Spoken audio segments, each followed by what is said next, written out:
there was a very nice lady, I don't remember her name now, Christine or something, and she sat me down and, you know, she's like, I'm so sorry, you've tested positive. She's like, then I started to cry and she's like, okay, I have to, I'll just leave you alone. I think she was gonna cry as well. Some people are very fortunate they don't have these side effects. In March 2011, we held a London screening of an award-winning documentary, Brent Leung's House of Numbers. It questions the science behind the theory that HIV is the cause of AIDS. The film sparked an animated debate, rekindling a controversy that's been rumbling on for years. We're going to take you back 28 years, and with the help of some remarkable archive material, reveal the story behind the challenge to the flawed science surrounding AIDS and the consequences of following a misguided hypothesis. I'm about to go in for my first HIV test, and I'm a little nervous. Tell me about your sex life. I'm not gay, I'm not a hemophiliac, and I've never used intravenous drugs.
I had a psychoanalysis. I've been psychoanalyzed for my decision not to take antiretrovirals. I don't know what they call it, but I went to see a lady to determine if I was sane.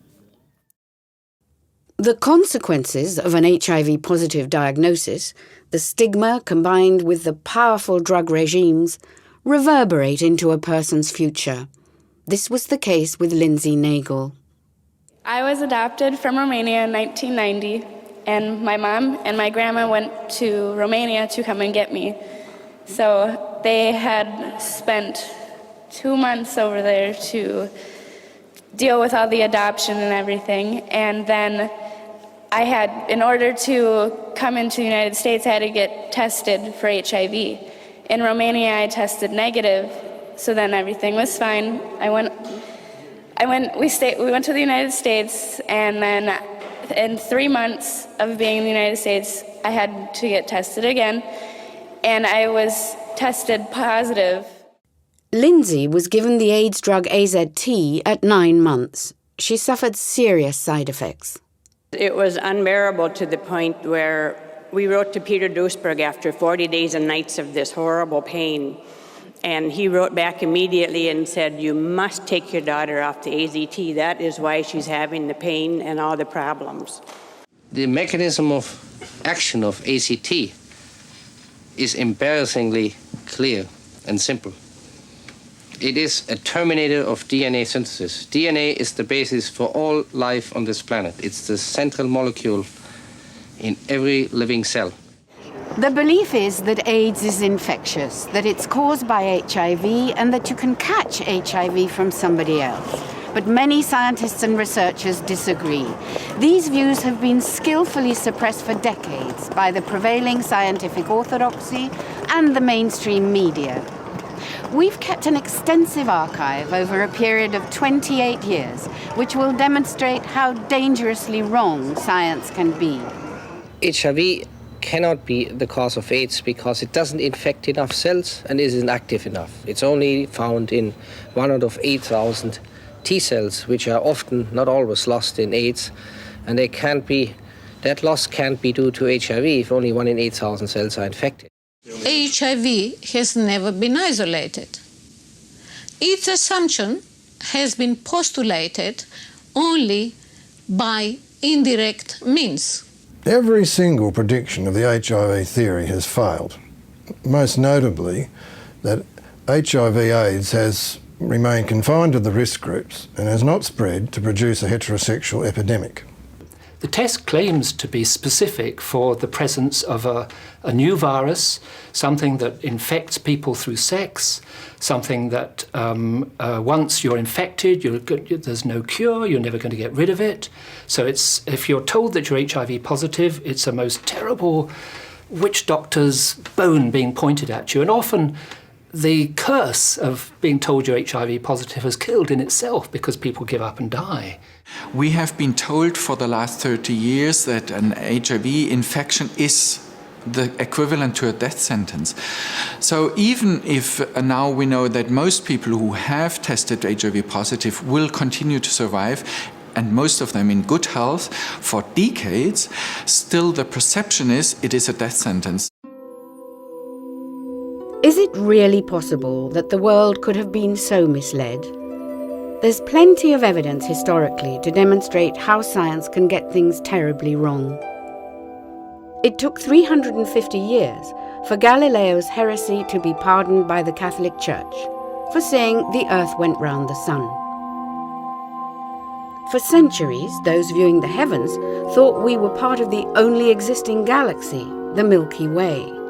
But in 1924, when Edwin Hubble's powerful telescope came into use, it only took a year for 200 billion galaxies to be identified.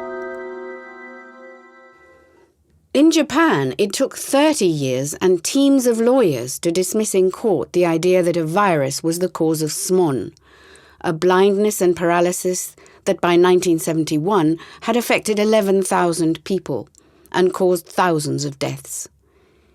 It was more convenient to call it infectious rather than toxic. Then no one could be blamed. It was only when Professor Tadao Tsubaki, in true detective style, tracked the symptoms down and found that this disastrous nerve damage was a toxic reaction caused by a common antidiarrheal drug that the infectious theory was dropped and the toxic reaction accepted. In the early 1900s, in the southern states of America, and in some areas of Europe, where poor families shared a survival diet of maize or polenta, hundreds of thousands of people developed severe skin rashes and dementia. They were imprisoned, thrown off ships, or locked in mental asylums for fear that their symptoms were catching. Many died. The condition was called pellagra, and once again, it was not infectious. But poor Dr. Joseph Goldberger, who'd noticed that nobody treating these unfortunate peregrines had become ill, and suggested it was not an infectious condition, but caused by malnutrition, was ridiculed for his views and died before he was vindicated. 5 years after his death, it was accepted that pellagra was not infectious, but caused by a vitamin B or niacin deficiency. Plague terror is very attractive. In the battle between what's infectious and what's toxic, the infectious hypothesis usually wins. Plague terror keeps people in order and raises enormous amounts of money. It is a deadly disease and there is no known cure. The virus can be passed during sexual intercourse with an infected person. Anyone can get it, man or woman.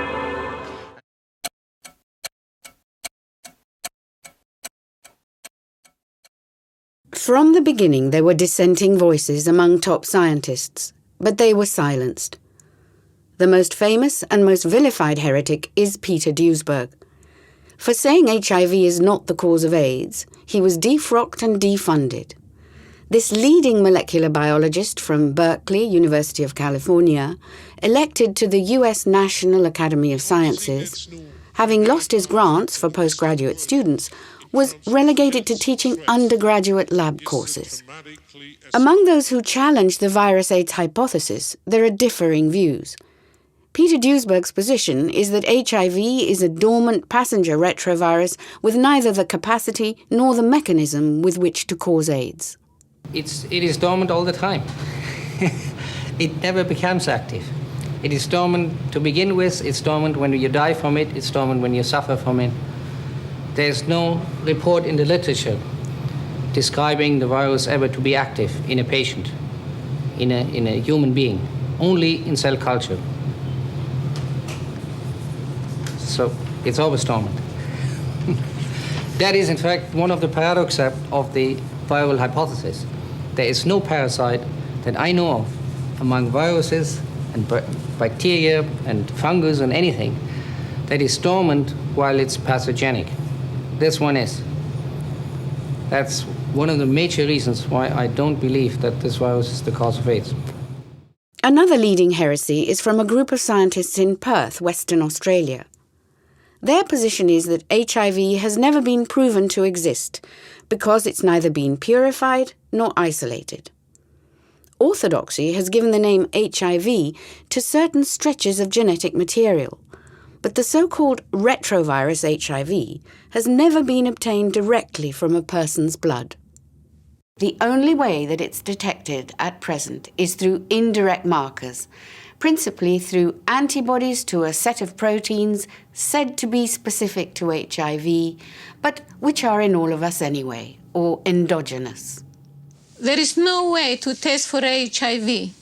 This is because all the tests are based on indirect markers, none of which has been validated by proving that the markers are positive only when the virus is present. If there is such a thing as an AIDS-causing retrovirus, then its unique body parts, that is, its proteins, should only be found in HIV-positive individuals and individuals who have AIDS.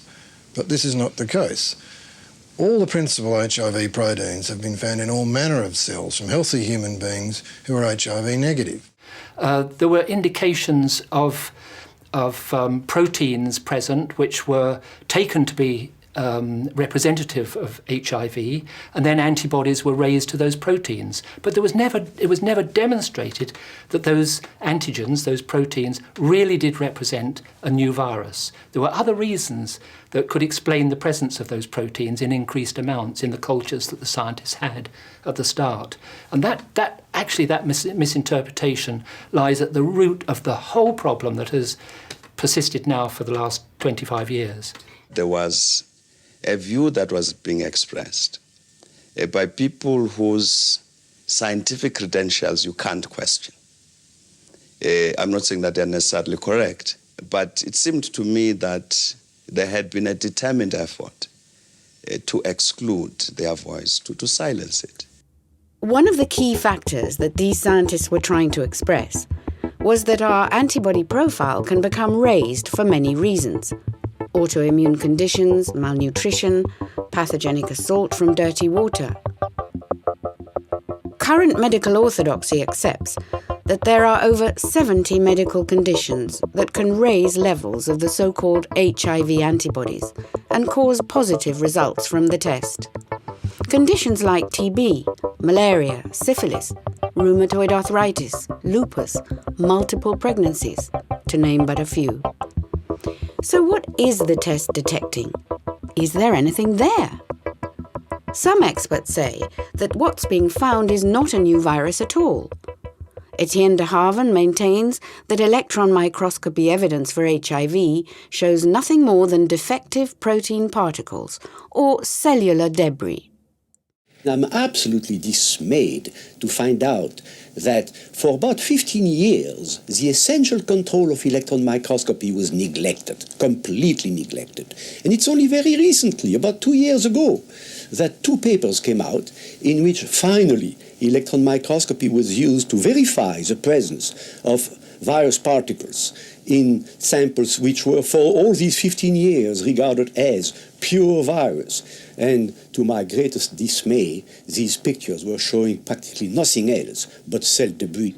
This brings into question the biggest crime of all, the HIV test. The test has no gold standard to measure against, and results can vary between one commercial test kit and another. Later, we'll reveal the conflicting results of our own survey, findings that have never before been broadcast. But how did it all begin? began when a group of young gay men in Orange County, California, became very ill. They developed a variety of symptoms, including purple lesions on the skin called Kaposi sarcoma, swollen lymph glands, and a pneumonia-like condition called PCP, pneumocystis carinii pneumonia. At first, the condition was called GRID, gay-related immune deficiency. It was thought to be caused by recreational drug use, in particular, the use of the highly toxic amyl nitrite, or poppers. Amyl butyl nitrites, in the kinds of doses that they are used, particularly by gay men, have been shown in various studies to be immunosuppressive. Poppers combined with antibiotics such as penicillin and tetracycline, both in the test tube and in living human beings and animals, to create carcinogens. These may be the cause of Kaposi sarcoma. At the same time, at the Centers for Disease Control in Atlanta, Georgia, scientists were looking into causes of immune system defects, and in particular, a low count of immune cells called CD4 cells. The young men in Orange County all had low CD4 counts, and it was decided by the CDC that they were not a toxic cluster, but an infectious cluster. The wheels of plague terror began to turn, and the US government agency, the Epidemic Intelligence Service, or EIS, were put on alert. From then on, all research was focused on finding an infectious cause for what became known as AIDS, Acquired Immune Deficiency Syndrome. But some members of the gay community in New York, like the remarkable Michael Callan, knew this couldn't be right. In a brilliant article in New York Native called We Know Who We Are, he identified gay-related risk behavior as the cause of the calamitous immune deficiency called AIDS. His doctor, pioneering dissident Joe Sonnabend, supported a multifactorial cause for AIDS. I didn't want to look at my lifestyle, but when I read Dr. Sonnabend's really well-written, well-thought-out, what he did was he strung together a theory about what the cumulative consequences of an abusive lifestyle might be. And I recognized myself in the portrait that he presented. And it suddenly occurred to me the fact that by the age of 26, I'd had hepatitis A, hepatitis B, hepatitis non-A, non-B, herpes simplex 1 and 2, Shigella, Endemia, histolytica, Giardia, syphilis, gonorrhea, nonspecific urethritis, venereal warts, CMV, EBV, and eventually cryptosporidium and AIDS. I simply no longer, once somebody articulated the perspective that the cumulative effect of that might be disastrous for my body, it became impossible for me to pretend that disease history was irrelevant to the fact that I was sick. The only thing that's new in America, in fact in the Western world, in terms of health threats, is the dramatically escalating consumption of recreational drugs, which started after the Vietnam War and has increased over 100-fold in the last 10 years alone in the United States. It is a behavioral disease. It's not a contagious disease. It is a disease that is linked to drug abusers, intravenous drug users or oral drug users, and clinical health risk groups like recipients of transfusions and hemophiliacs. I know personally now over 260 who have been diagnosed and died. And all of these people were addicts, alcoholics. I'm not talking necessarily about simple things like just beer or whiskey or marijuana or even heroin. I'm talking about drugs that like ecstasy, Special K, MDA, and things of every poppers, these types of chemicals that stay in the body and that are not easily detoxified. And if people took a half a dozen of these things in the course of an evening, who knows what the interaction effects are? Who knows what the long-term effects of any one of them is separately? Because everybody's hearts went out to that community as they were suffering and so many of them died, it's almost like the red ribbon and the belief system that went with it became an icon of compassion. So that if you were a decent person, you labelled yourself with that red ribbon, I care. And so that was also a factor that when any questions were raised about the science behind this, people said, you can't say that, you're a denialist, because it was as if you were inhuman to question a theory that had been adopted and accepted by the gay community and others. Meanwhile, virologists were busy virus hunting in their laboratories around the world, trying to find one that could cause AIDS. On one side of the Atlantic, at the National Institutes of Health, Robert Gallo was working on his family of HTLV retroviruses. On the other side of the Atlantic, at the Pasteur Institute, Luc Montagnier was working on a strain he called LAV, cultured from one of his patients. He thought this might be the cause of AIDS and circulated a sample in the customary way to fellow virologists, including Robert Gallo. And here's how the story goes. In 1984, Gallo took out a patent for the HIV test based on his HTLV3 virus. Montagnier thought Gallo may have used his LAV virus for the US patent. 7 years later, Gallo did acknowledge in a letter to the journal Nature that the French virus and his own were the same, and blamed his error on inadvertent laboratory contamination. However, at the time, an acrimonious lawsuit was set in motion surrounding the patent for the AIDS test, when the French sued the Americans. Was it accident or theft, as the French lawyers suggested in court? The whole episode appeared so unseemly at a time when people were dying around them that Presidents Chirac and Reagan were drawn in. They shook hands and decided further litigation would be inappropriate. They did a deal under which patent income from the test and credit for its discovery was to be shared between France and the United States. LAV and HTLV3 were dropped, and it was agreed that the virus was to be called the Human Immune Deficiency Virus, HIV. Health Secretary Margaret Heckler made the announcement to a packed news conference. The probable cause of AIDS has been found. She then introduced the scientist who led the team, Dr. Robert Gallo. On that very day, Robert Gallo took out a patent for HIV. What it all boiled down to in the end was two men in a room deciding what history was. As a historian, that is really offensive.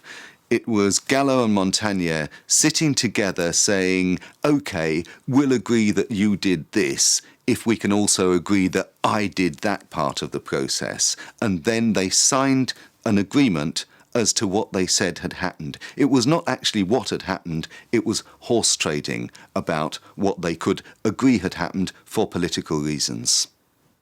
Not long after that, we came on the scene, a small production company specializing in science and medical stories. A friend of mine, a drama producer called Carol Wiseman, was working with Michael Verney Elliott, also a TV producer. Michael was gay and was sure that gay men were being unjustly blamed for infecting the world with AIDS. So Carol sent him to me, and we met at Bertarelli's in Floral Street, Covent Garden, just around the corner from our offices in James Street. I had seen Michael Verney Elliott in the Meditel offices, and he'd given us something of a story about AIDS and contaminated blood. And we talked for a long time about this, and I thought it was good enough to at least do a bit of preliminary research. So I got some cash from Channel 4 and went out to the US to see if we could justify this story. Frankly, that story didn't stand up. But while I was there, I came across a copy of the New York Native, and they referred to an article in Cancer Research written by Duesberg. And I just read through the article. I was bad company because it was so intellectually challenging. It was such an exciting read. It was remarkable to see a piece of work which so comprehensively and so thoroughly in such a detailed fashion attacked the prevailing view.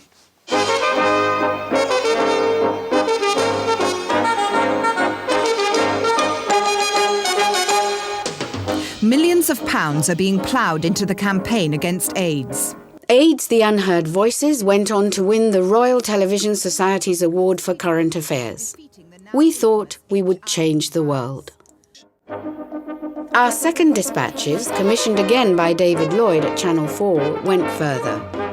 It reflected Peter Duesberg's position that not only does HIV not cause AIDS, but that AIDS is not infectious. Duesberg maintains that because HIV is dormant, even if it is transmitted, it cannot be pathogenic or cause harm. I believe that AIDS is not or cannot even be an infectious disease. See, an infectious disease, believe it or not, has certain criteria to it.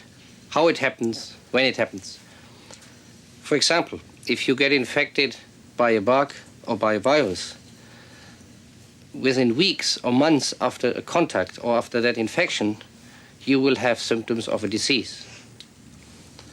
In HIV and AIDS, however, we are told you get sick 10 years later, 10 years after infection. That is not how viruses or bacteria even work. They work fast or never. They are very simple mechanisms, like a little clock, that can do only one thing, go around the dial once, and that takes 24 to 48 hours with the virus. There's no way that virus could possibly slow down or wait a week or wait 10 years. That is totally absurd. From an astonished silence after AIDS the Unheard Voices, this program, The AIDS Catch, caused an avalanche of complaints from the scientific establishment. The AIDS barons, working with huge HIV research grants from the Medical Research Council, were not best pleased and aired their complaints in the newspapers that were happy to print them. Channel 4 and our production company were brought before the Broadcasting Complaints Commission and found guilty of being unfair in our treatment of the subject of AIDS. I remember Dispatch's editor David Lloyd saying, "It's like winning a football match 9-0 and being told you've lost." And all this time, young men were dying.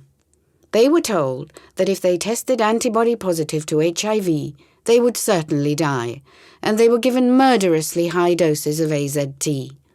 None of those on the high doses survived. I think the central fact is that despite 5 years of AZT in trials and 4 on the open market, people keep dying in large numbers.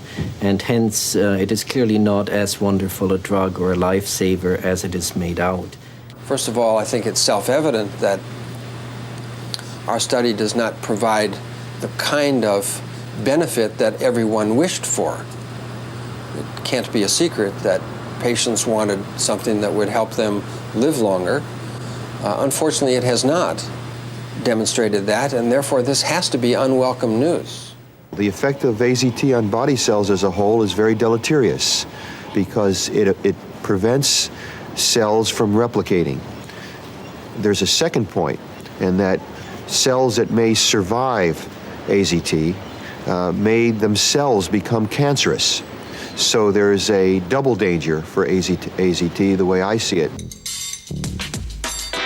John Lauritsen had by now written his seminal articles on AZT in the New York Native and had dug out freedom of information papers pointing to the dishonest and fraudulent use of data from the AZT Phase 2 trials. But the real horror of this study only became apparent after going through documents which were obtained under the Freedom of Information Act.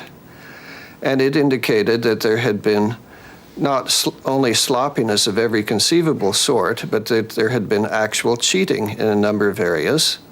It indicated that the study had become unblinded very quickly in the first few weeks.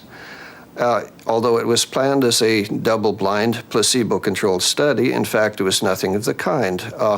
Both patients and doctors knew who was getting AZT and who was getting placebo.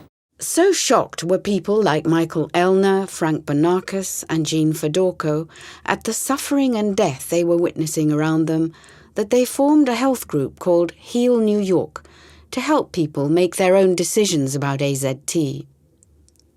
I wouldn't give it to my cats. I would think it was murder. Alan Roundtree was another of the young men who came to Heal New York for help. He died not long after this interview. Here he describes what it was like to take AZT. at first, good. Oh boy, I gained weight, and I said, boy, this stuff must be working.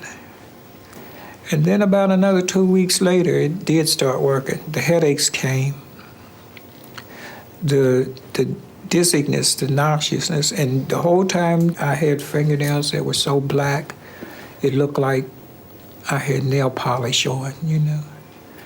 And the upset stomachs, nothing tastes right, food or anything. And the main thing of it, it'll affect you so where you couldn't listen to people because you don't want to hear them because you're hurting so bad. And it left me impudent. It destroyed my hopes for living, you know.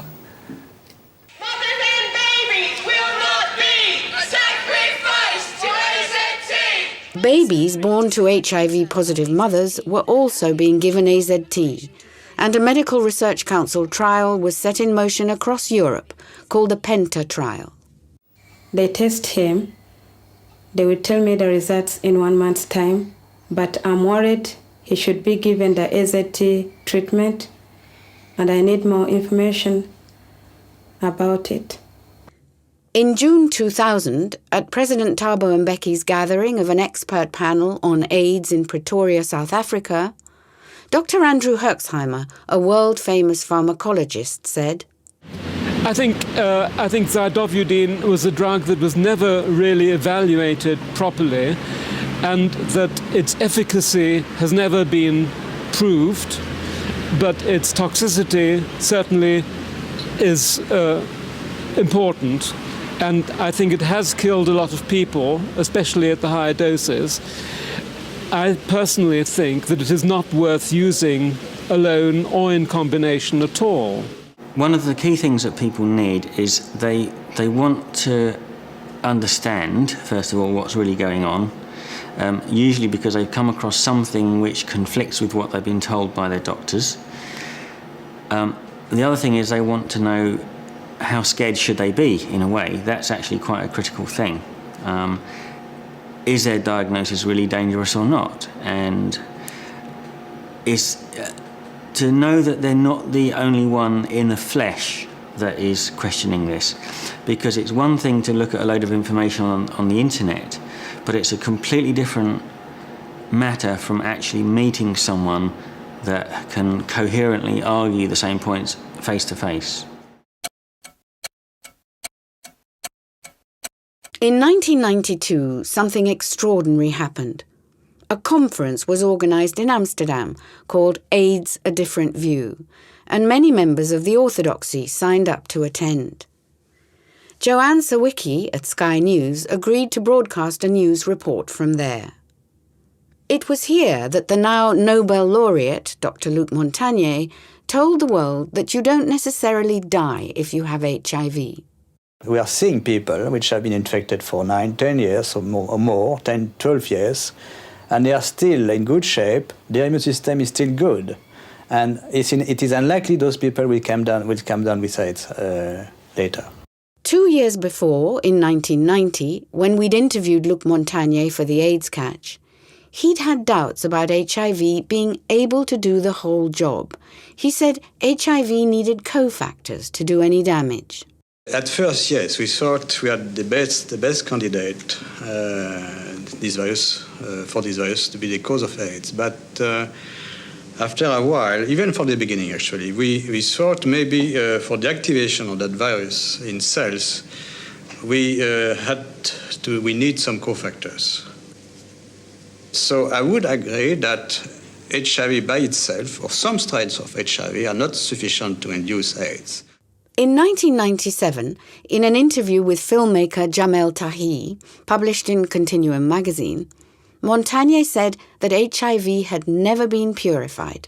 Well, of course we looked for it. We saw some particles, but they didn't have the morphology of retroviruses. He later said, I repeat, we did not purify. It was startling that Professor Montagnier decided to acknowledge in his interview with Jamel Tahi in Continuum that as far back as 1983, his team were not able to purify anything that you might call HIV, despite what he termed a Roman effort. So who should be surprised that when the same thing was attempted by expert laboratories in Germany and the United States, who published their results in the journal Virology, what they found was proteins and cellular debris. Then in Pretoria, Hugh tackled Luc Montagnier on the purification question. Was the first genome taken from purified virus? Well, was it identified with the purified virus? It was not made from purified virus, but it doesn't matter because you clone, you know, you clone DNA. Once it's cloned, it's pure. So you think it's not necessary to begin with a purified sample? No, not at all. It's really past techniques. We are now in the world of modern molecular biology, and everything has changed. You know? I can only offer you one thing, which is then it's easy to make these people be quiet. Just go back and do the simple purification business that wasn't done, and then they will have to agree. That's what this has been done by pharmaceutical company. The first AIDS test, the first HIV test was done with purified virus. So what they did is to mass produce a virus and purify it by several what we call density gradient centrifugation, and you get a band, and you can look at the electron microscope. You see a lot of other particles. Of course, it's not 100% pure. No biological material is 100% pure. Oh, very close to pure. Very close to pure. But no one has ever seen those photographs. They've seen it for Rouse and they've seen it for the rest, but never for HIV. Well, we have made picture. We didn't publish them because we published the first picture. We could not, you know. When we send other picture to journalists, we have seen that before. We don't care. This is how you must win your argument. You just show them the photo.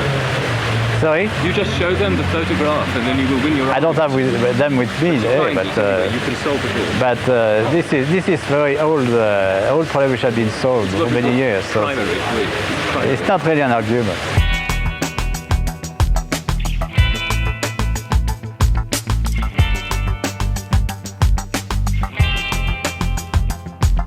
If we don't need to purify anymore, and we don't need to isolate according to the previous conventions of virology, and we don't have a real picture of the retrovirus HIV, then what do we have?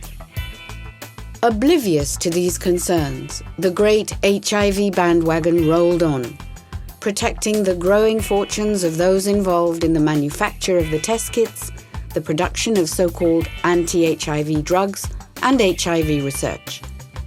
In the summer of 1992, the Berlin World AIDS Conference provided a huge jamboree.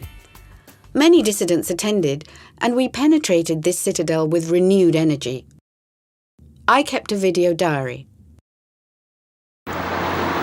John Lauritsen arrived from New York today, and the long, hot summer of dissent truly began.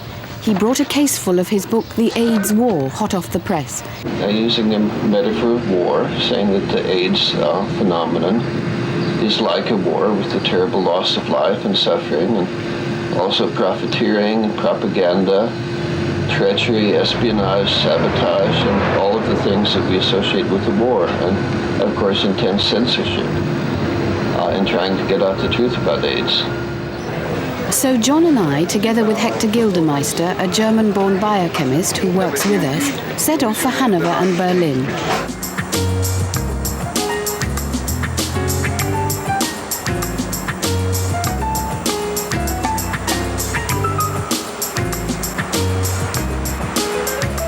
We worked quickly to get our literature into the conference and onto the press racks as soon as possible. Robert Laarhoven from the Amsterdam group had prepared, with the help of Peter Rath, a formidable selection of dossiers. These included the journal Rethinking AIDS, from the Group for the Scientific Re-Evaluation of the HIV/AIDS Hypothesis, a group comprising 150 scientists and researchers, including a Nobel Prize winner. Our efforts were futile. Within hours, all the dossiers in the press lounge were confiscated by the organisers. Dr. Robert Gallo was there, accompanied by 3 bodyguards using strong-arm tactics at what was no more than journalistic exuberance. It was possible for us to confront Robert Gallo and the panel during the press conferences. We decided this was the time to put some important points to Dr. Gallo. Question for Dr. Gallo. Professor Robert Root Bernstein, author of Rethinking AIDS, has said that by the end of the century we'll know everything there is to know about HIV and nothing about AIDS. Given that all of Professor Peter Duesberg's predictions have come true, namely that there's been no heterosexual spread of AIDS in the Western world and that AZT doesn't work, when will you, Dr. Gallo, agree that we need to fund a total reappraisal of the HIV/AIDS hypothesis, not dictated to by the search for endless, new, useless, and damaging antivirals? Okay, thank you for the statement. Short answer. I think Dr. Ruth Bernstein doesn't know what he's talking about. Okay.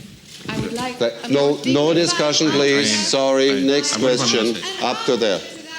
The answer is, I think he's wrong, and I think any rational person who's looked at this carefully, slowly, and is trained has come to the same conclusion that he's wrong. I don't influence funding. I am not a director of an institute. I do my work. I'm working on HIV as the cause of this disease. I have since 1984.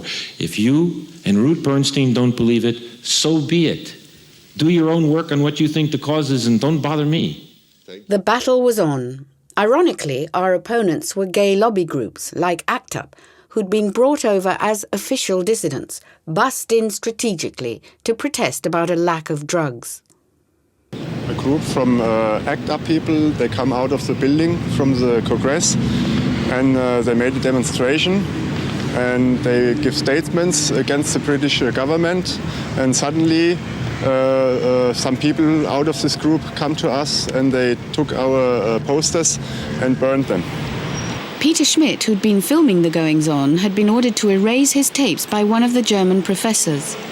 Professor Seichert not only want his picture delayed, he want to have the complete cassette. Well, I refused him. I said, no, there's no way. And so we only took out his pictures out of from the cassette. And they said that I had to leave on charges of trespassing. They took my press card and two policemen brought me outside the conference hall. And what did they say?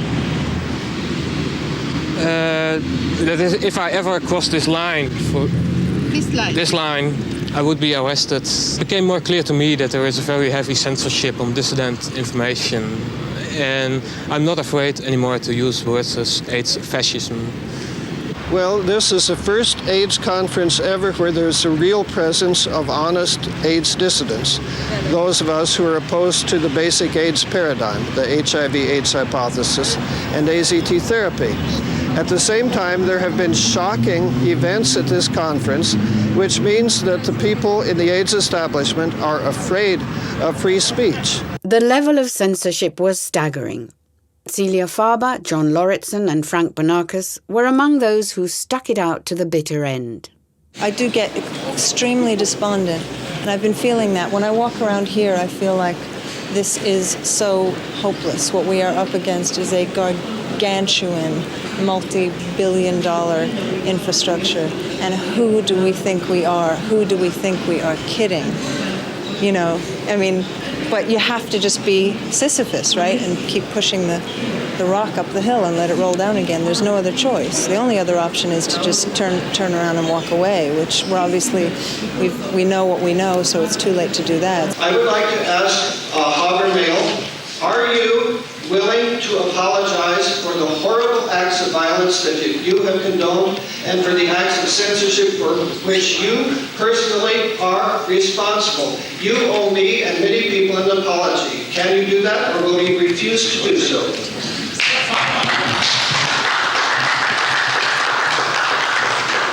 May I answer shortly? Simply no. Since what you are saying is not the truth. At the opening press briefing, Professor Habermehl had described people who question the role of HIV as mentally disturbed groups. Celia Farber took up the cudgels, reminding the panel that many distinguished scientists are questioning HIV. Would you refer to Dr. Mullis, who's one of your colleagues, as mentally unstable, which is what you actually did? If you were not aware of this, now that you have been made aware of it, would you consider an apology? It really was remarkably hard to have any impact.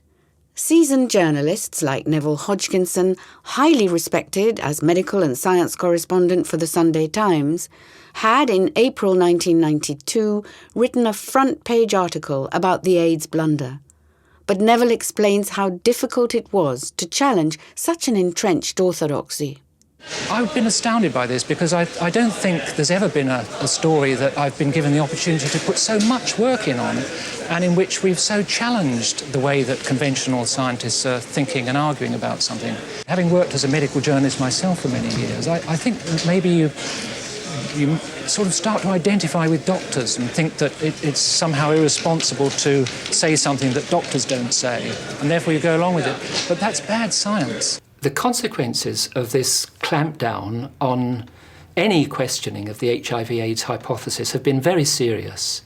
It's meant that, above all, the prolongation of errors that should have been picked up, and many scientists actually over the years have raised questions. Jad Adams, author of AIDS, the HIV Myth, when he addressed the AZT on Trial conference in London in the summer of 1993, echoed the frustration at the censorship and hostility surrounding any challenge to the infectious hypothesis. I've never done a story in which there was so much resistance to the story being told. There's resistance even to the reporting of views by dissidents, even to the reporting of the fact that there are dissidents. Germany has an important place in the history of dissidents, because one of the earliest campaigners in Europe was Kaveh Schneider. Our leaflets have headlines like HIV is good for you, condoms are dangerous, or condoms equal death. And we explain the scientific issues, why HIV is an absolutely harmless virus, and why the causes of the diseases they are calling AIDS at the moment are different ones, rather than viral or infectious ones. In Switzerland, Felix de Vries, Michael Baumgartner, Heinrich Kramer, and the late Professor Alfred Hessig of the Bern Study Group made important contributions. AIDS is certainly not a response to an infectious agent, the HIV virus. Primarily, it's a stress response with persistent formation within the body of inflammatory substances, which, if they don't stop and go on in formation, lead to death.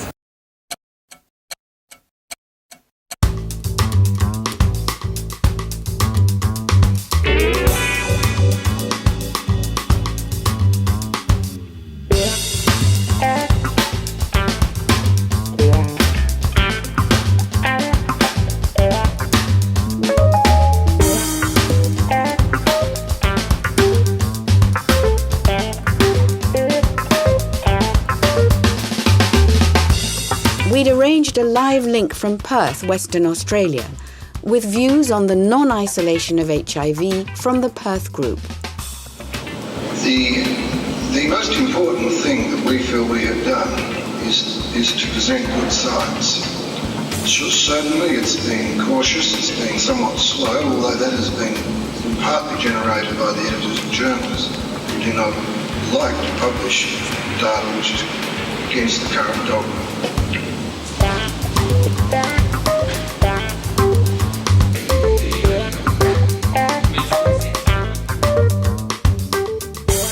During this time, the dissident groups were lodged at one of Geneva's best appointed nuclear bunkers. Look at them, look at the hands and the rainbows and it's outrageous because this is the most powerful industry on the planet, is the pharmaceutical industry. And the idea that they would put out these kinds of images as if they're all touchy-feely, as if they're a bunch of sort of hippies or something, as if what they're about is love and compassion. I mean, it's disgusting and outrageous. It'd be funny if it weren't so tragic.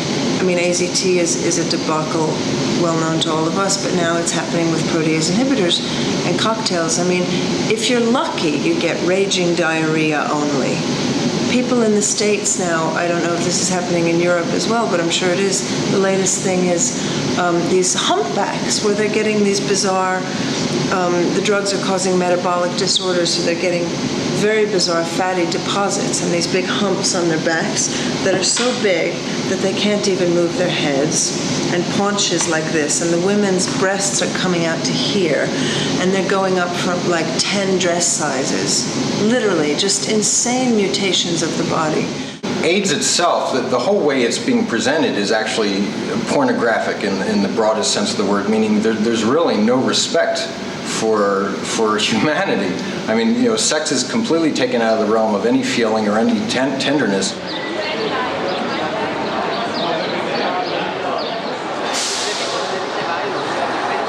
I was diagnosed HIV positive 9 years ago. I never tried any medicine because I was strong from the beginning. I didn't want to take any toxic drugs, official toxic drugs, and it worked very well. I never developed any disease or anything. I've seen many friends who took it dying, and I got the strong belief that this is just a social madness. After the press conference, Hugh Christie tackled Robert Gallo about the HIV test and why a version called Western blot is being used as a confirmatory test in the United States when it's been dropped in England by the Public Health Laboratory Services because of its unreliability. Sometimes we had Western blot positive where we couldn't isolate the virus. So we got worried and felt that we're getting false positives sometimes, so we added the Western blot. So it was an experimental tool when we added it, and for us it worked well because we could isolate the virus when we did it. Well, what do you say to those people then who did that on the Sunday night, the session here about non-isolation of HIV, who claimed the criteria of not being fulfilled? Just tell us what the right criteria for retrovirus isolation should be. I mean, isolated in culture, you take blood cells and you co-cultivate with another cell, you transmit it, and you show that the virus is transmitted. If you want, you can spend a lot of fortune and take electron microscopic pictures, which we did at the beginning, and which other labs did at the beginning, which are hundreds of those. Oh yeah, of course. Yeah. There's, I would say by now thousands of pictures of HIV. So I know which way you're barking, and I know that therefore you're a Duisburgite. No, you know what I heard. All you know is what I heard the other night. Well, you're good, but why would you be interested in this nonsense? Because we dropped the Western blot. Banded material 1.16. Well, you can look at banded material. It's obvious retrovirus. Do you know what retrovirus was?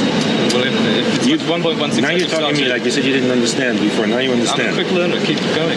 Well, no, I didn't tell you anything about 1.16. I was there Saturday, Sunday night. It doesn't have to be banded at 1.16 to take a picture. Anybody can see a retrovirus and tell. You band it at the beginning because you concentrate it. And if it has a density of 1.9, say that ain't a retrovirus, you got lead in your pants. Okay?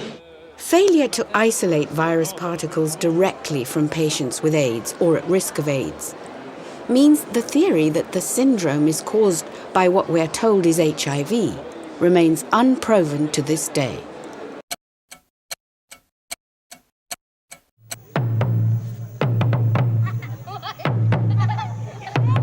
The question on everybody's lips was, so if HIV doesn't cause AIDS, what about Africa? As we've shown, in the early 1980s, AIDS was a syndrome that affected young men mainly in urban areas of the west and east coasts of the United States. The risk groups were originally known as the 4 H's: heroin users, hemophiliacs, homosexuals, and Haitians, because to be Haitian was in itself an official AIDS risk, until the Haitian president complained to the US government. But the official number of AIDS-defining conditions, as decreed by the US Centers for Disease Control, increased from the original 2, Kaposi sarcoma skin lesions, and the quasi-fungal pneumonia, called PCP, to a total of 27 different conditions. They include candidiasis, cervical cancer, tuberculosis, recurrent pneumonia, and wasting syndrome.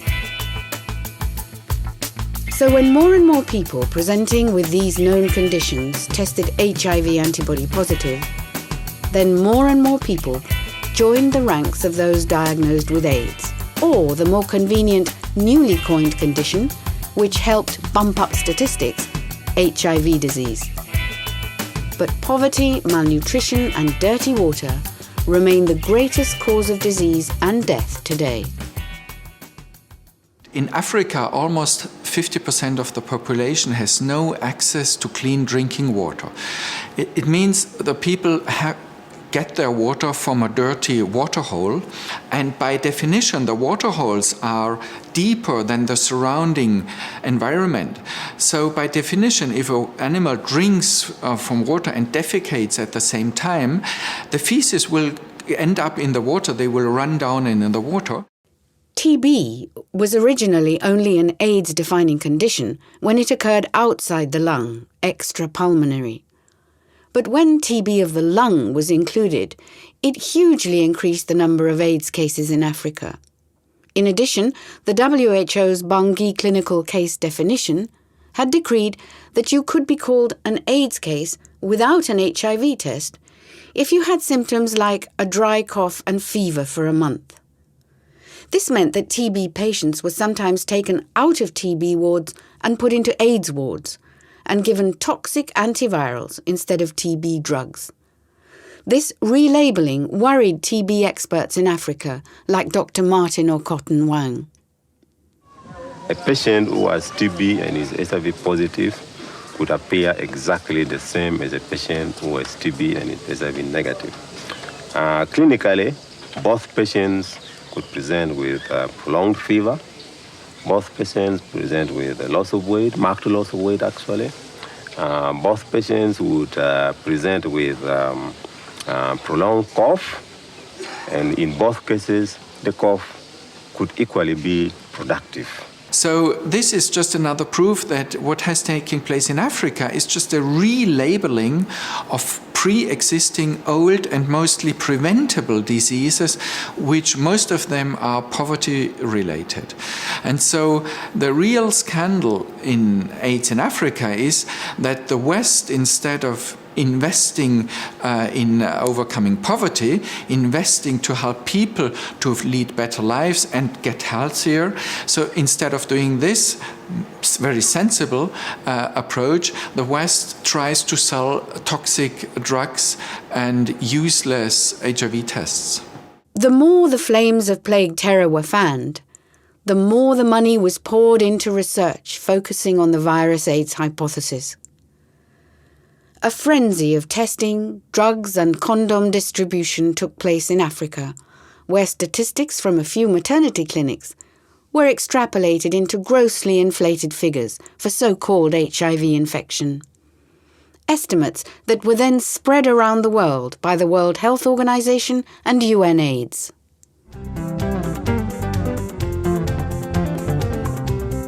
In 1993, we went to Africa on a research trip and were later commissioned by Channel 4's dispatches to make the documentary AIDS and Africa. We filmed in Uganda, Tanzania, Cameroon and Côte d'Ivoire. Everywhere we went, we met with poverty, malnutrition and contaminated water supplies. Nowhere was it possible to compare figures for deaths before and after HIV appeared on the scene. Deaths were simply not reported, particularly in the rural areas, and records not kept. People are trying to make a way of living out of this. You know, they think that if they publicize it and they exaggerate, they might win sympathy of the international community and get aid, or rather get assistance from the... We need assistance, but not through the other way. I mean, not through bluffing people, that the people are dying at the rate which is not...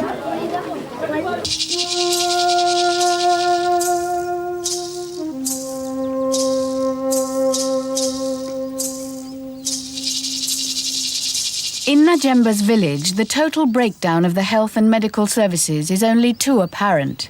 We visited the local hospital in this so-called epicenter of AIDS and found a sorry scene. Not a single AIDS patient, only an empty ward. No nurses, no doctors, only one tiny baby suffering from malaria convulsions, surrounded by her silent family. We then found the only member of staff who got up from her sickbed to speak to us. I work as a midwife,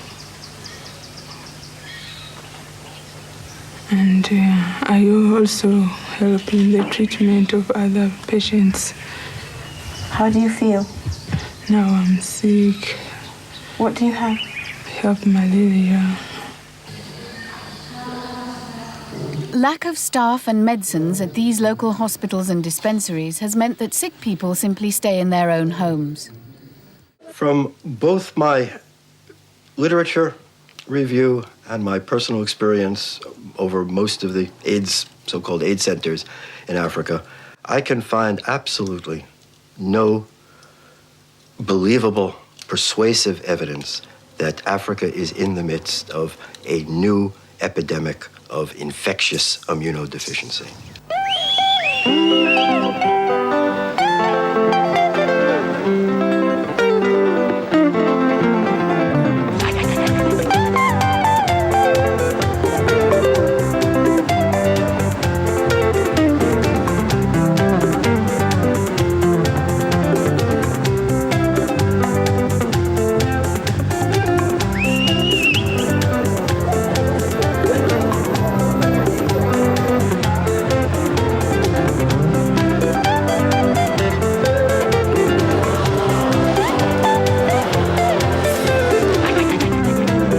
The 7th International African AIDS Conference held in Yaoundé, Cameroon.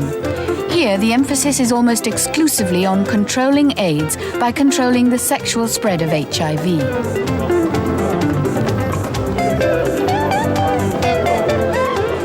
Okay, you see there's the tank. This is the tank where the sperm will remain after ejaculation. You hold like this, and gently it goes down. Make sure this one, you press the tank gently, and there it is.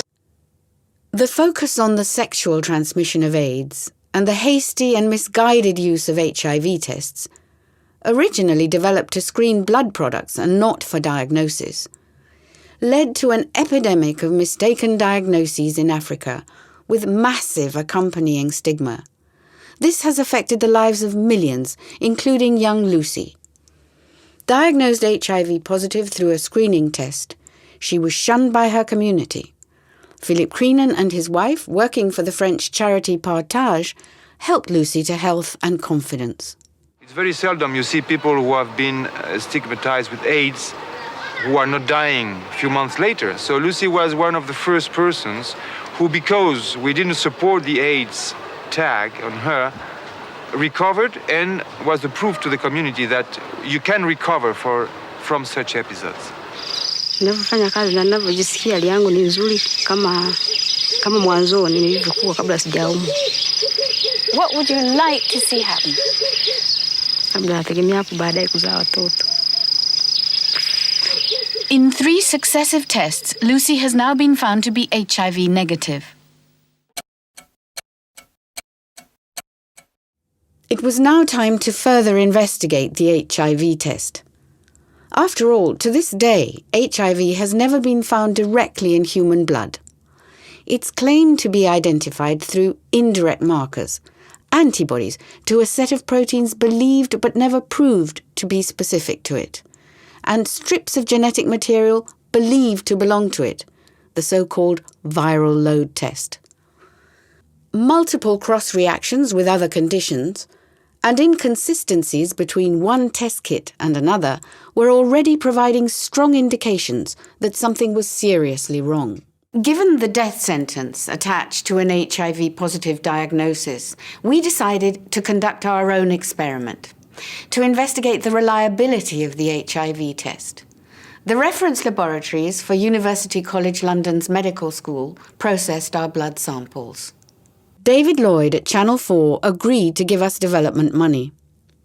We consulted the Perth group about finding our blood samples.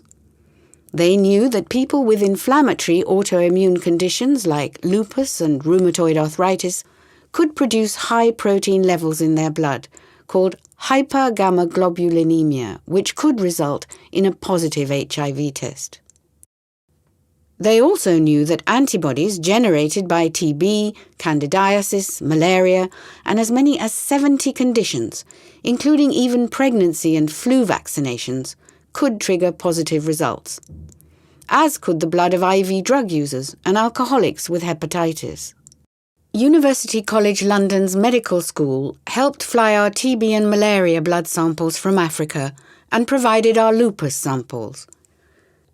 We also included blood samples from 5 volunteers who had tested antibody positive in the past and 1 gay man, Peter Nichols, who feared he could be positive because of multiple partner risk activity.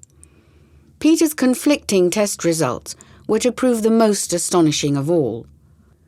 In this exercise, we had 26 blood samples. At the time, there were 20 competing commercial test kits on the market. We chose 3 well-known ones. For absolute objectivity, we asked Dr. Andrew Taylor of the Robens Institute's laboratory at Surrey University to coordinate our sample testing. At that stage, we didn't know which reference laboratory he would choose to perform the HIV ELISA antibody test. Dr. Taylor code-numbered the samples on the first run and then, to blind the study further, gave a second batch of the same blood samples a new number for a second run. After being sent to University College London's virus laboratory, we received the results from 2 of the test kits. These were consistent and unsurprising. But what about the 3rd test kit? When these results were finally sent to us, we discovered that 19 of the 26 blood samples, including patients with TB and malaria that had tested negative before, had now tested indeterminate. That's in the grey area, or no man's land, between negative and positive. Some of them were on the verge of positive. Laboratory guidelines state that these should be retested.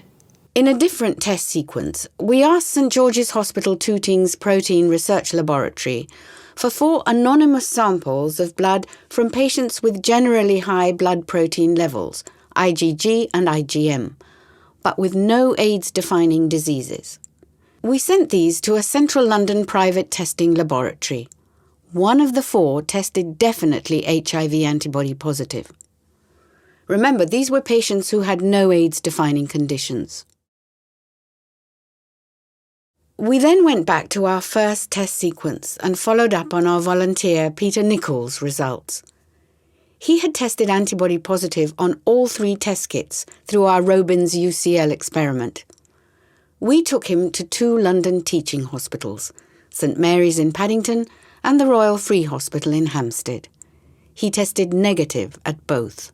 How did he feel? Confused in a way, obviously glad that now, having received 2 sets of negative results, I'm obviously fairly confident that I'm HIV negative now. But confused as to why I would receive a positive result in the first place from the experiment that we did. And how many other false positive results are there floating around that people don't know about? We continued with our quest. It was usual for a positive ELISA test to be confirmed with a Western blot test. Dr. Philip Mortimer, then head of the Government Public Health Laboratory Services, or PHLS, had been concerned about the reliability of the Western blot test. He recommended a double ELISA and dropping the Western blot. So the Western blot was dropped in England and Wales, but in Scotland it continued to be a requirement. We gathered 16 blood samples and had them tested in England with a double ELISA and in Scotland using the Western blot. The results were remarkable. 12 of the 16 samples were declared negative in England, but 1 of those was definitely positive in Scotland and another 5 were equivocal or borderline. So of our total of 42 blood tests, 25, over half, produced contradictory or anomalous results. How many more of these cases might there be? How much agony and how many suicides have followed these mistaken death sentences? We were excited about putting all our research, £17,000 worth of development money from Channel 4, into a 1-hour special for World AIDS Day 1998. But to our utter dismay, it was cancelled. There'd been a change of schedule. Maybe we'd like to do a short report for Channel 4 News about the Geneva World AIDS Conference instead? We did. Hugh Christie and I were commissioned and made our report. We covered the fact that a pre-conference satellite link-up had taken place where the Perth group had strongly criticised the validity of the HIV test and raised the issue of the lack of evidence for the purification and isolation of HIV.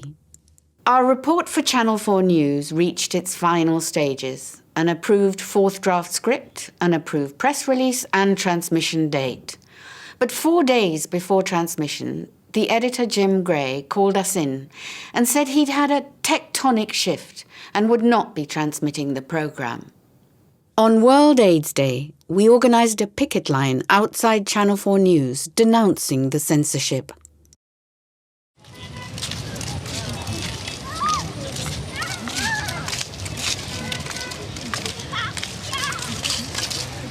Our anger mounted as we learned of the way Western pharmaceutical companies and the media were targeting President Thabo Mbeki in South Africa and his stand against the distribution of potentially toxic antiretroviral drugs to pregnant women who had tested antibody positive. Journalist Anita Allen helped arrange for Hugh Christie and me to fly out to Johannesburg and interview the president on film at Government House in Pretoria. The night we arrived, we met with senior members of the African National Congress at Anita's home. We had Snatson Manyama, ANC head of the presidency and communications, a wonderful man, just wonderful. And he was very, very impressed. And he left. When he left, he said, "I am invigorated. I'm taking your energy with me to the president." It was almost impossible for me to believe that we were really going to be favoured with, and it is favoured with, an interview with the president. And there came a moment when we were told that we had been selected.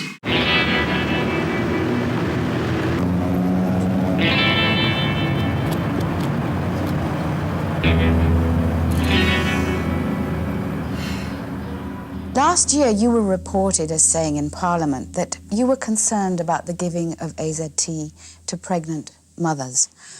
Why were you concerned? Well, because lots of questions had been raised around the question of the toxicity of the drug. It was very serious. We have a responsibility as a government to determine matters of public health, and therefore we can take decisions. We have to take decisions that impact directly on human beings. And it seemed to me that where doubts had been raised, questions had been raised around these toxicity questions, and the efficacy even of AZT and other drugs, that it was necessary again to go into these matters because it wouldn't sit easily on one's conscience to discover that you had been warned that there could be danger, and nevertheless you went ahead and said, despite the danger, let's dispense these drugs. I feel on the cusp of excited. I think the TV program is looking great. It's amazingly beautiful in places, and it has some very disturbing information.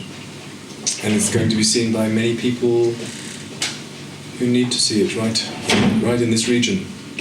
The programme was transmitted in 42 countries across Africa by Mnet South Africa on their weekly current affairs programme Carte Blanche, but no Western channels would touch it. A few months later, President Mbeki convened a presidential advisory panel on AIDS in Pretoria, involving dissident and orthodox scientists from around the world. It was a big event. Yeah, I was invited by President Mbeki because he has concerns about the toxicity of AZT. And I'm an oncologic physician, and I saw a lot of patients dying in the early 90s and the late 80s, which all had the high-dose regime of AZT. And AZT is a cancer drug, and it's just a question of time when the bone marrow will be completely suppressed. The problem is that physicians are not aware of the problem because they think that AIDS patients have to die, so they were not very astonished that they did as was told. But if you look at the detrimental effect of ACT, it's very easy to understand because ACT is a cell-killing substance, and we wouldn't use this in oncology because we know about the bone marrow suppression, so we would stop to give the bone marrow time for recovery. But in AIDS patients, the situation is different. They get it as a lifelong treatment, and nobody can survive this treatment. So we reached consensus yesterday here that we killed people with ACT.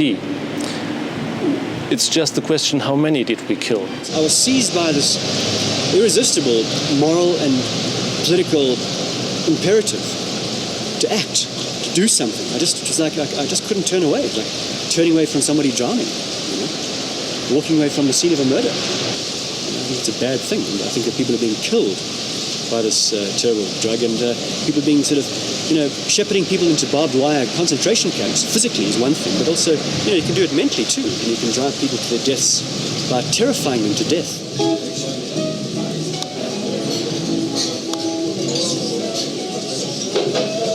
I think it was very good. It's going to be from different angles. What I think is going to be very difficult is to come to some definitive agreement. The only thing that we can agree at the end is that we don't agree.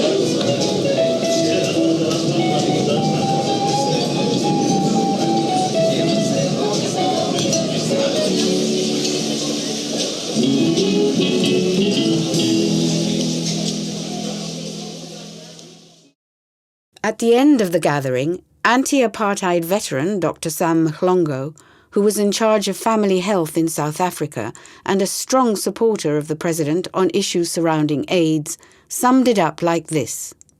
I think it is worthwhile to look into questions, what is making black Africans so sick in Africa when their counterparts in Europe, heterosexuals I'm talking about, are not even half as sick. So we will have to look at this and see what is making Africans sick. It cannot be, in my view, no one has convinced me that HIV is what is making them sick. I am as confident as I was when I left South Africa in 1963 that one day we will defeat apartheid.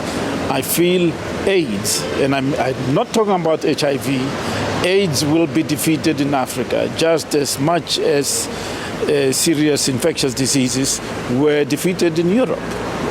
Over the years that followed, a successful strategy of silence has been employed by the media hand in hand with the scientific and pharmaceutical establishments.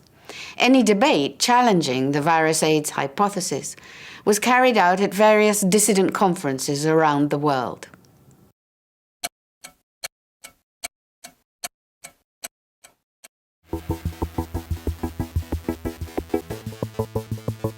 In early 2000, the number of young intravenous drug users in Russia was escalating at an alarming rate, and many were testing HIV antibody positive.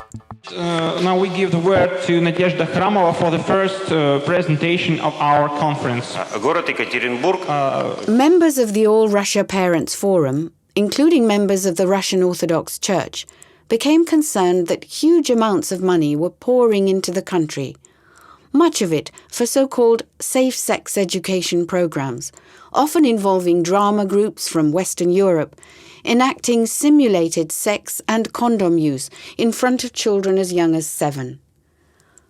The forum convened a conference in Ekaterinburg, a city in eastern Russia in the Urals, to extend a hand to the dissident scientists. Anthony Brink was one of the key coordinators with Western countries. Hello, and thank you for being here for so long today. Christine Maggiore offered reassurance and support at the conference to young mothers who, because of their positive status, were being forced into taking toxic antiviral drugs and told not to breastfeed or their children would be taken into care. Christine, who ran a well-known dissident pressure group, Alive and Well, had had conflicting positive and negative HIV test results over the years. In Russia, she was healthy and well, and full of plans for the future. But a few months later, she developed pneumonia and died. Although her critics insist this was caused by her opposition to taking antiretroviral drugs, the independent report by toxicologist and pathologist Dr. Mohammed Al-Bayati said her death was caused by renal failure, resulting from the effects of the administration of 3 powerful antibiotics in the 9 days prior to her death. Once plague terror has set in with all its financial implications, it becomes almost impossible for the scientific establishment to change course. I think if you started interviewing all of the scientists in those laboratories, you'd find out that there's a lot of doubt out there. They're afraid to speak up because they'll be punished. They will lose their grants. They will lose their jobs. Science in America has been, at least AIDS science, is really religion. And if you dare challenge authority, you lose your livelihood. That's the way science works. It indicates that science has turned into something like a religion, where opinions are perceived to be a threat if they don't follow the currently held beliefs and if they don't represent political correctness. This voguish commitment to political correctness surrounding a flawed scientific model has had a devastating effect on our own spontaneity and sexual behaviour. It condemned a generation to a kind of contaminated idea of sex, that sex was any kind of sex, unless it was kind of between 2 virgins, was going to carry a risk of picking up this deadly virus. So they're unlimited, the consequences, plus the hundreds of billions that have gone into a faulty hypothesis. A great tragedy.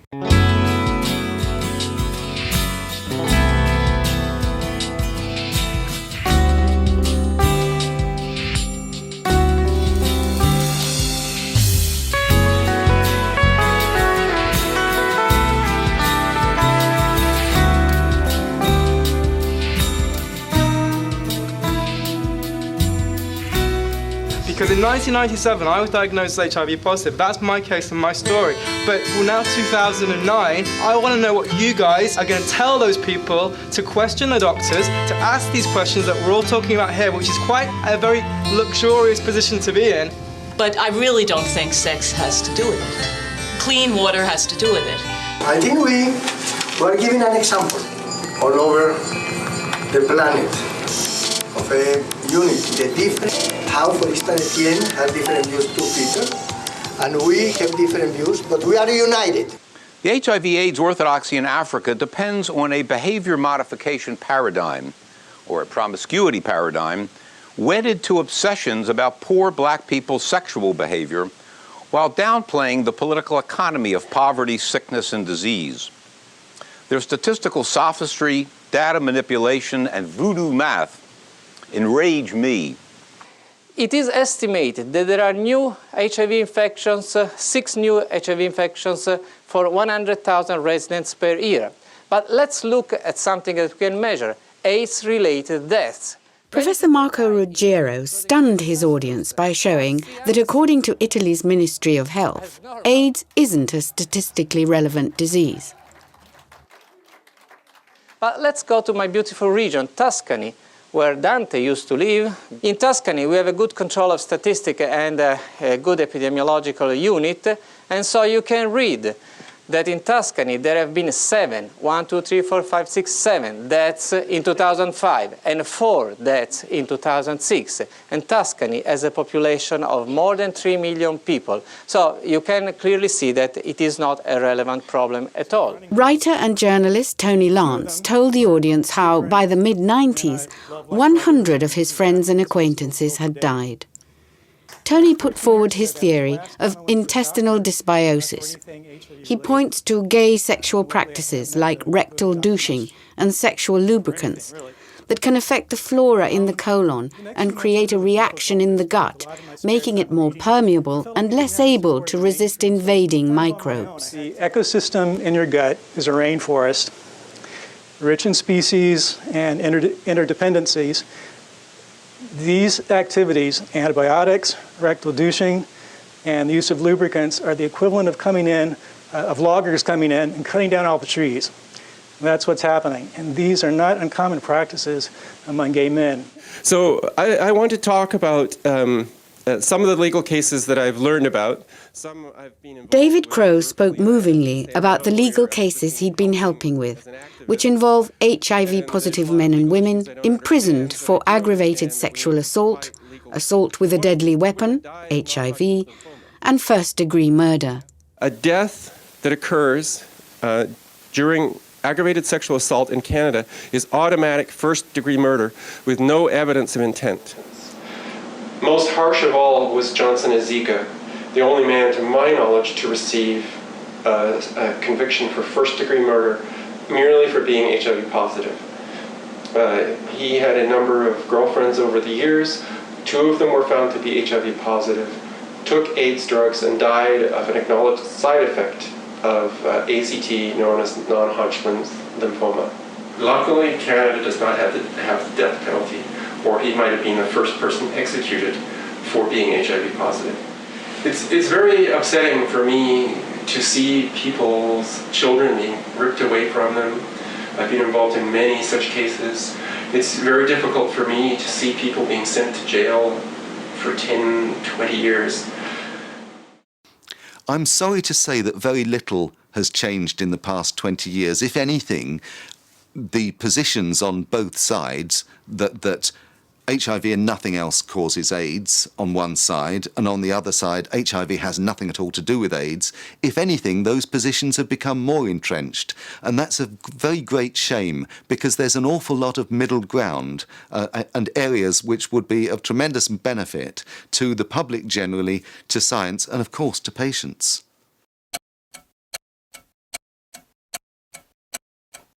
The summer of 2010 saw the dissident conference AIDS Cui Bono in Vienna at the same time as the World AIDS Conference.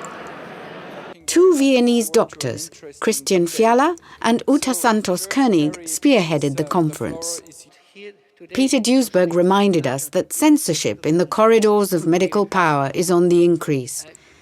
He highlighted a paper he'd co-authored for Medical Hypotheses. The paper was published on the journal's website and then abruptly withdrawn, and the journal's editor dismissed. Unfortunately, this article was censored, withdrawn, with the argument that the ideas presented in this article posed a potential threat to global public health.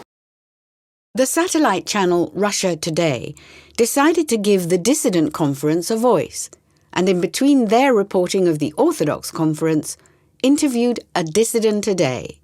This was unprecedented. Using bad science to prop up a questionable theory in order to protect financial interests is well known. But when the bad science becomes so entrenched that the voice of the independent scientist can no longer be heard, and when the perpetrators of this bad science can dominate the distribution of research worldwide, then one begins to despair. So what we need to understand is that science is not truth. It is one system, one belief system that helps us to understand reality.